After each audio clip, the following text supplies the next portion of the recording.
अस्सलाम वालेकुम। उम्मीद करती हूँ कि आप सब खैरियत से होंगे। जैसे कि आप लोगों को मालूम है कि विंटर स्टार्ट होता है और अल्हम्दुलिल्लाह पे थैलेसीमिया पेशेंट्स के लिए विंटर ड्राइव स्टार्ट हो जाती है।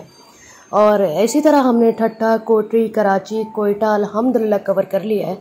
और अब हमारे पास लाड़काना से जो है वो एक रिक्वेस्ट आई थी कि आप प्लीज़ यहाँ आएँ और इनमें भी डिस्ट्रीब्यूट करें कंबल, और साथ में इन पेशेंट्स में आगाही पेशेंट सेशन जो आप करते हैं वो यहाँ भी जो है वो कंडक्ट करें। तो इंशाअल्लाह फ़ेथ की टीम जो है वो 14 फरवरी को इंशाअल्लाह लाड़काना फ़ातिमीद फाउंडेशन में ये डिस्ट्रीब्यूशन भी करेगी और अपने साथियों में पेशेंट पेरेंट्स का सेशन भी करेगी। तमाम मुखैर हज़रात का बहुत शुक्रिया जो हमारी इन ड्राइव्स में बहुत ज़्यादा हेल्प करते हैं, क्योंकि उनकी हेल्प के बगैर तो ये मुमकिन हो ही नहीं सकता। Thank you so much once again.